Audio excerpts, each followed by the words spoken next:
Баршаңызға сәлем, менің каналыма қош келдіңіздер. Өткен мастер-класста біз осындай әдемі майлық тоқып үйренген болатынбыз. Енді бүгінгі сабақта осыған қосалқы есебінде майлық ұстатып қоятын осындай сақина тоқып үйренетін боламыз. Тоқуды бастамас бұрын менің каналыма тіркеліп қойыңыздар. Сақинаны тоқу үшін бізге осындай құралдар қажет болады. Тоқыма жіп, мен ақ түсін алдым және қызыл түсін алдым. Бұл жіптер Aliza Diva Silk Effect деген жіп, 100 грамда 300 метр. Құрамы 100% акрил және де Aliza Diva Batik деген жіп. Секциялық жіптің мен осының жасыл түсін пайдаланатын боламын. Бұл да 100 грамда 300 метр. Және осындай люрекс. Бұның негізі ағаш түрі болады, сол өте жақсы кетеді. Мен дүкендерден ағаш түрін таппағандықтан әзірге осындай алдым. Егер тапсырысқа тоқитын болсам, ағаш түрін алдыртатын боламын. Әзірге мастер-класс өткізуге, түсіндіруге осы маған жарап қалады. Және крючоктың нөмірі менде 3. Ең алдымен біз осындай сақинамызды айналдыра ақ жіппен тоқып алуымыз керек. Осылай аламыз да.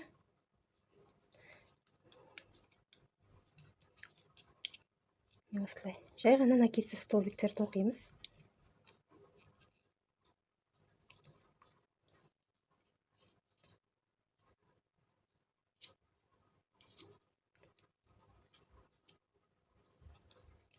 Осылай айналдыра тықызы қылып тоқимыз арасын.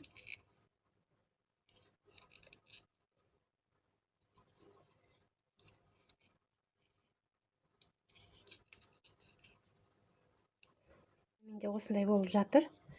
Бұны біз ілмектерін жиегіне қаратамыз. Осылай бұрып қолмен.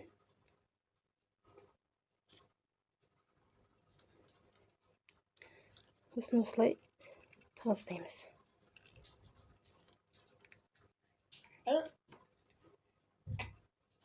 Осылай айналдыра тоқып шығамыз. Міне сақинамыздың негізі дайын болды. Енді үстіндегі бөлін тоқитын боламыз. Ол үшін осылай кез келген жерінен бекітіп аламыз. Мына жіптің қалдықтарын осылай ортасына түсіреміз да, жасыл жіптің арасына жасырып жібереміз.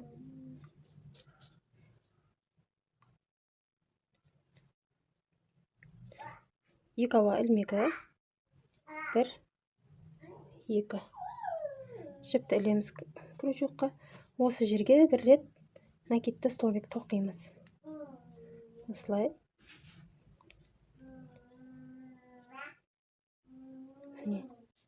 Енді осы екеуін қосамыз. Екі ауа ілмегі, 1, 2. Жіпті іліп аламыз да. Осы жерге тағы да 2 рет накидті столбик тоқимыз. Міне осылай. Қосамыз екеуін. Мынау бізде осылай жартылай аяқталмай тұрады. Келесі екіншісін тоқимыз. Міне. Енді осыны қосамыз. Міне. Бұл бізде қосарланған столбик болады. Екі ауа ілмегі, 1, 2. Жіпті іліп аламыз да. Мына жерде 1, 2, 3-үн қалдырып кетеміз. 4-шісіне тоқимыз.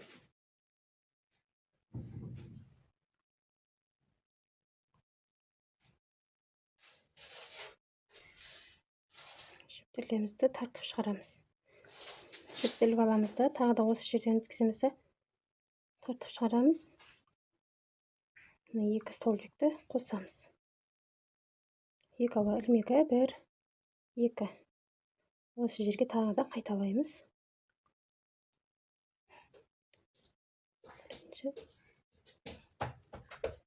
Екіншісі. Осыны қосамыз. Екі ауа ілмегі. Осындай әдіспен тағы да екі рет осындай жапырақ тоқимыз. Міне біздің жапырақтар. Енді гүлді тоқимыз. Жасыл жіпті осылайынан жапырақтардың бойына жібереміз. Қызыл жібімізді аламыз. Біздің ұяшықтың ортасына ауа ілмектерді тоқыған жерге өткіземіз. 3 ауа ілмегі, 1, 2, 3. жіпті іліп аламыз крючокқа. Осы жерге тағы да 5 рет накидті столбик тоқимыз. 1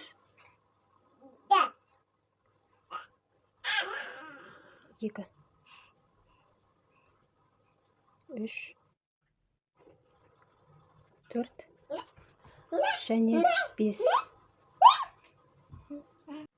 рет накидті столбик тоқыдық. Мына ауа ілмектермен қосқанда бізде 6 столбик болды. Енді бір ауа ілмегін тоқимыз. Міне мына біздің бірінші тоқыған ауа ілмектерінің үшіншісінен крючокты өткізіп, мына жұмыс жібін іліп алып шығарамыз. Бізде осындай саңылау пайда болады. Осыған қазір тоқимыз. Мұқият болыңыздар. 1 2 3 ауа ілмегі. Осы біздің саңылаудан өткізіп, накидсіз столбик тоқимыз. Тағы да 1 2 3 ауа ілмегі. Осы жерге тағы да бекітіп тоқимыз. Тағы да 1 2 3 осы жерге тағы да бекітеміз. Осындай болады. Енді бір ауа ілмегін тоқимыз да, мына біздің екі жапырақтың ортасына бекітеміз. Накидсіз столбик тоқимыз жай ғана. Мінекей. Енді бір ауа ілмегі келесі жапыраққа тоқимыз. 6 рет накидті столбик. 1 2 3 4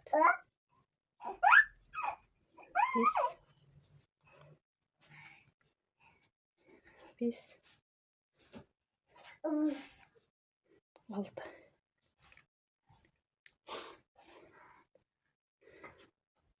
Міне 6 столбик болды. Бір ауа ілмегі.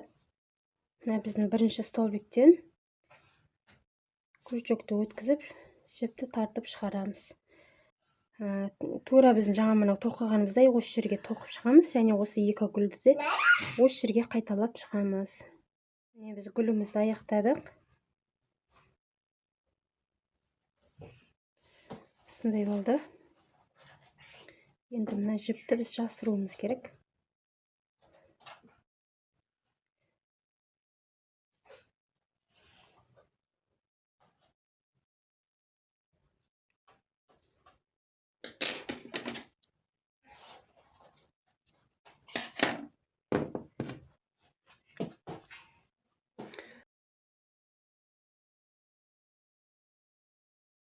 Міне бізде осындай сақина пайда болды, майлық ұстатып қоюға. Осылай.